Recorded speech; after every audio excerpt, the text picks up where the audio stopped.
This is Big Business with Sarah. This podcast guides you to finding what you desire most in life and business, because running a business is very much about your personal development. In this podcast, I'm sharing what my clients ask me and how I help them. Thanks for joining. Transitioning from an employee money mindset to an entrepreneurial one. Welcome back to Big Business with Sarah, the show where we discuss all things entrepreneurship and personal growth. I'm your host, Sarah, and today we have a fantastic topic to explore. One of my clients recently asked me a crucial question. How can I get rid of my employee mindset and install an entrepreneurial one, and specifically an employee money mindset? Which means, for instance, she noticed in her own mindset, she was having a limiting thought pattern like, I have 6 more months that I can survive, whilst actually every day could be an opportunity for her to make double of what she's made in the past half year. So in this episode, we'll delve very deep into 3 powerful tips in how I've helped her, and I'm going to help you, all of you listening, make this transformative shift. So let's dive in. So the first tip I want to share with you is our journey to an entrepreneurial money mindset begins with self-awareness, like my client already did, right? So she noticed also herself that she was having limiting thoughts. So identifying the beliefs and thought patterns that define an employee mindset is the first step to change. So the employee money mindset, let me be very clear on that. That is, you receive, 5,000 euros a month, or maybe 3,000 or 2,000 or 1,000. I don't know how much money you make. It doesn't really matter for this topic, but that's it, right? So the nice thing about entrepreneurship is, you don't know what you're going to earn, and you don't know what you're going to earn, right? So this is something that I've, changed my mindset. Actually, way before I was following business coaching, I was thinking, there's actually a lot of opportunity. And if I can make this, then I can also make that. I mean, it doesn't really matter.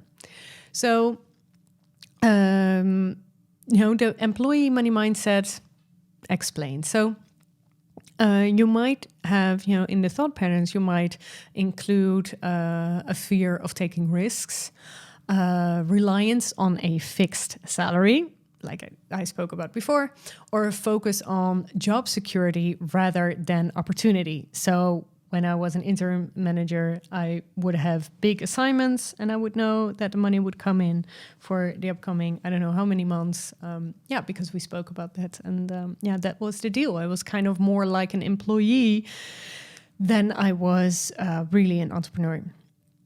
So to shed light on this, let me share a few thoughts I have about this, and also a little bit mantras if you want. So every day is a new opportunity to make money. Sales is fun. With sales, I'm helping people. I deserve every penny I get, and people want to work with me and pay for it. And the key is recognizing your old thought patterns and acknowledging that they might be hindering your growth as an entrepreneur and her growth, for my client. And once you have this awareness, you can begin to challenge and replace these limiting beliefs. And this really takes practice, right? So I'm still doing mindset work every day. And for 1.5 years now, and it's still not perfect. Sometimes I'm in that, in that employee money mindset, I'm like, help, I'm, never going to make it. And, I can't afford that. Whilst actually, the next day I'm making, money. So, and every day is that opportunity. So second tip is moving forward to embrace a growth mindset. And this powerful mindset shift is about believing in your capacity to learn, adapt, and grow through dedication and hard work. So as entrepreneurs, we'll face numerous challenges and uncertainties, but a growth mindset really helps us see these opportunities as opportunities rather than roadblocks. So how can my clients and you embrace the growth mindset? So, in the introduction of my podcast, I'm saying, this podcast is very much about your personal development, because I really believe that entrepreneurship is very much about your personal development, because you have to see what your limiting beliefs are and embrace the abundance mindset, because you can. And sometimes you're really stuck into this idea of that you can't, because that's also a little bit how we're all raised. I mean, depending from which family you are from, but also in school. And if you have worked in your job, you probably have had this idea of limiting beliefs that, there is only limited possibilities. And in a way, it's good, right? Because your ego, that's who is in charge of your limiting beliefs. Your ego is kind of protecting you from being hurt. So it's really, trying to help you. So it's not really bad. Don't be mad at yourself for having those limiting beliefs, but try to discover where those limiting beliefs come from. And so actually, I wrote down a lot, because I'm also looking at my notes. I wrote down a lot on how to, with some practical tips and strategies to help you develop and maintain a growth mindset. So first, it starts with understanding a fixed and a growth mindset, right? So if you have a fixed mindset, you believe that everything that you are capable of is innate and unchangeable. And a growth mindset is very much about seeing behaviors or beliefs as qualities that can be developed through effort and learning. So that's the first one. The second one is to embrace challenges and to see every challenge as an opportunity rather than as threats. And the thing with this is, and this is something that I want to note actually, is that, sometimes something can be very uncomfortable and actually a little bit dangerous for you. So I'm not saying that you always have to step out of your comfort zone. I never really recommend it unless I'm really sure that somebody can handle it, because sometimes a comfort zone or stepping out of it can be very unsafe, and you don't want to. So what I'm seeing many people do is that they are creating a business which is a little bit copy-paste of maybe the business of their business coach, which I totally understand, but it's actually not who they are. So really understanding who you are, is really the first step, right? So, but also embrace challenges within what you want to be. So really first understand what you want to be, where you want to go. Maybe you want to buy a Porsche, as a car, or maybe you just want to go on holiday for the rest of your life, and don't have that car. So try to figure, or maybe you just want to have a nice home, and you don't care about a car. So really find out what you desire in your life and also in your business. So don't copy anyone. I know that's difficult. But so this is my advice. The third tip I want to give you is to view failures as learning opportunities. So one of my corporate clients actually had some setbacks, financial setbacks, not personally, but for the business that she was working for. And we spoke a lot about the book, The Obstacle is the Way. I actually gave it to her. Mine is gone now. I hope I'm getting it back. But we spoke about that because in that book there are so many historical stories, mostly of men. But I mean that's what it is, right? History. But so they were all about that a setback was always a good sign. And so knowing that, and I've read the book, but also if I'm looking at all the work experience that I have and all the clients that I worked with, that sometimes a failure is a really good sign. So for instance, when I was just starting my business, I didn't have as many clients as I wanted. in the end, right now, I'm thinking it's a blessing in disguise, because with the clients that I worked with, whom I cherish very much, I was able to find my voice and to be a really, really good coach. And I can say that with confidence now, as you might hear, because there were not as many, and because I could really dive deep into what they desired. So almost always a failure is an opportunity, actually always. And a very nice one, which I heard recently, is to cultivate, fourth tip, cultivate a yet mentality. So what does it mean? So for example, if you can't play something really different, a musical instrument, think, I can't play the guitar yet. This simple shift in thinking acknowledges that you are on a learning journey and you will improve with time and effort. So instead of saying I can't create content, I can't play the guitar, I can't do sales, add the word yet to it. It's very powerful. Also, one other tip that I want to share with you is, because I wrote down a lot, but I'm skipping a little bit through them, is to avoid comparisons. So avoiding yourself to others can lead to a fixed mindset. Focus on your own progress and growth rather than comparing yourself to others. And because everyone has their unique journey, and your goal is to continually improve yourself. And I don't remember who said that, because else I would have quoted them. It might have been Mel Robbins, but I'm just not really 100% sure. Is that if you're comparing yourself to someone, you're always comparing yourself to a part of someone. It's never the full picture.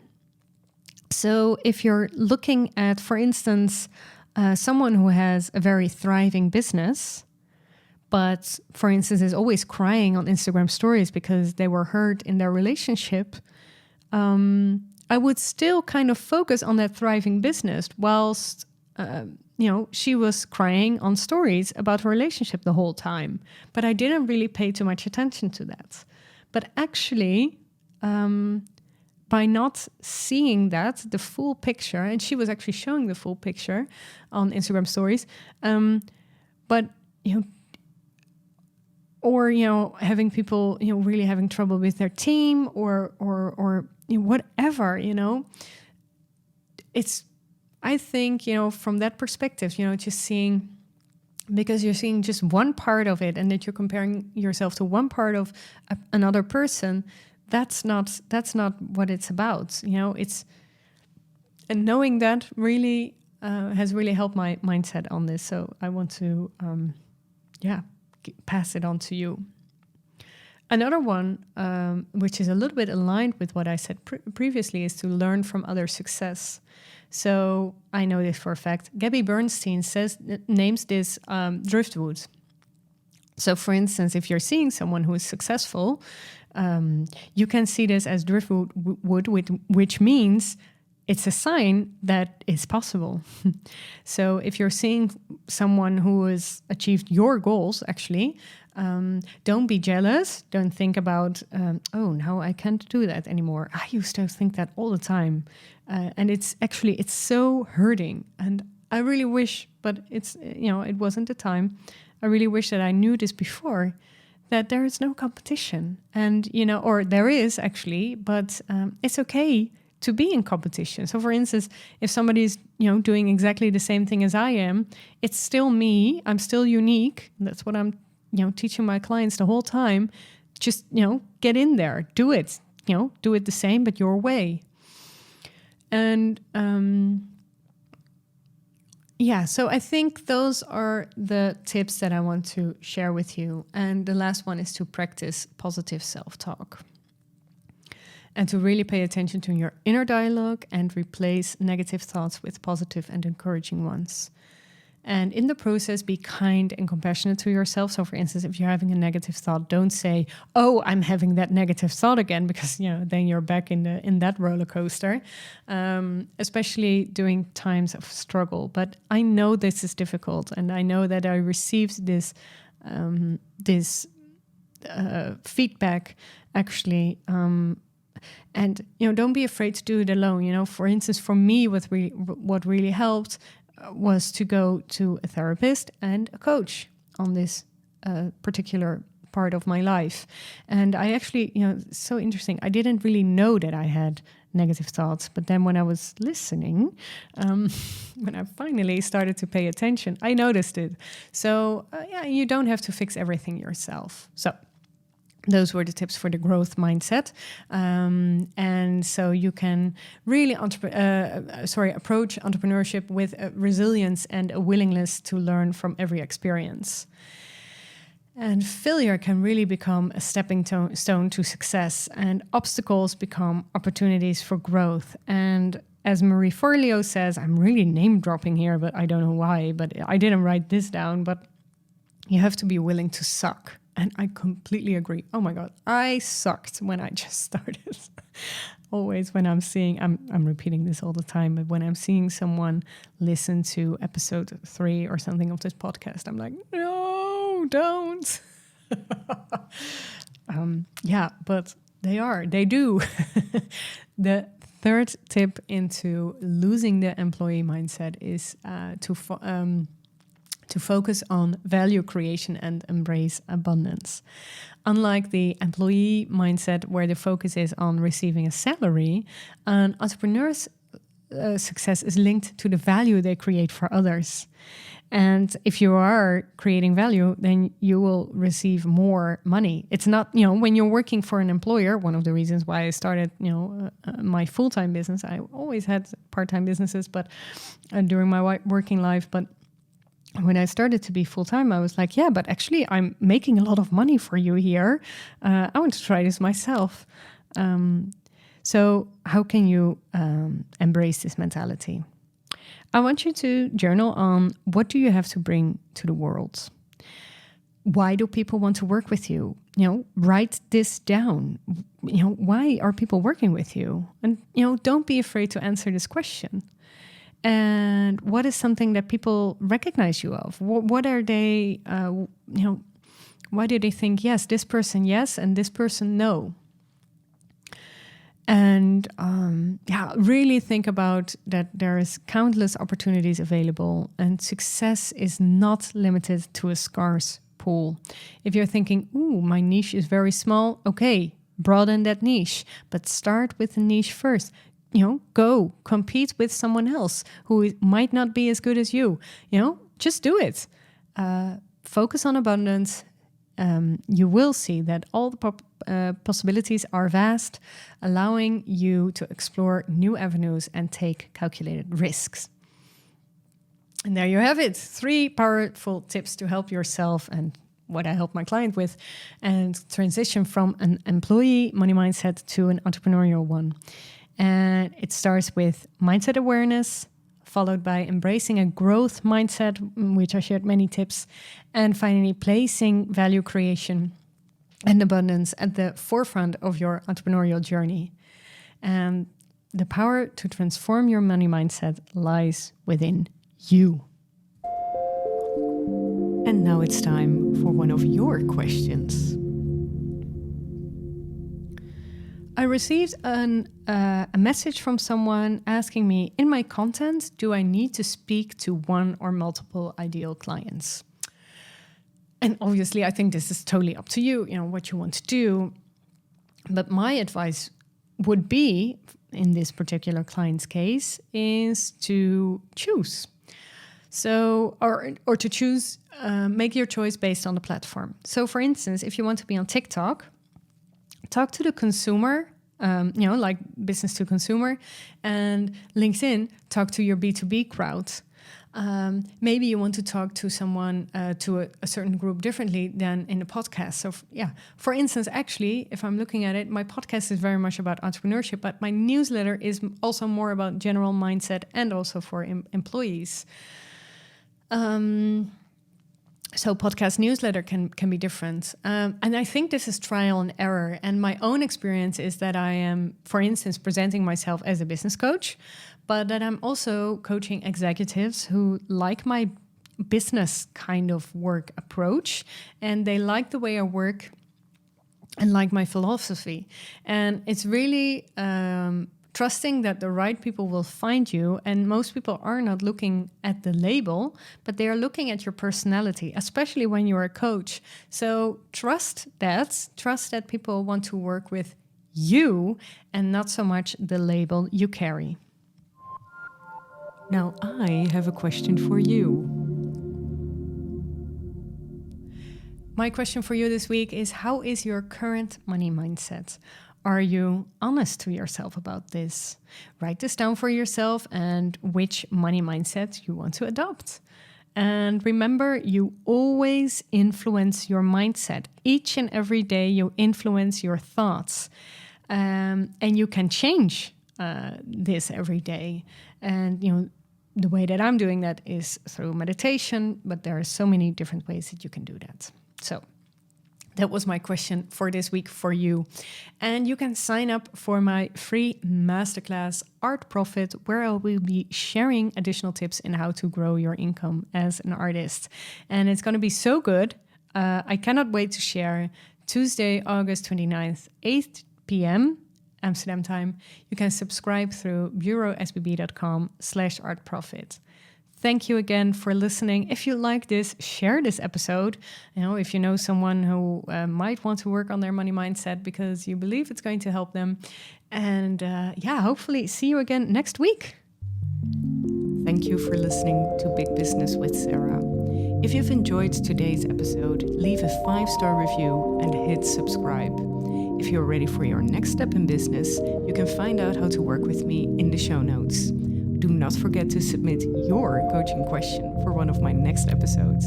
Have a happy day.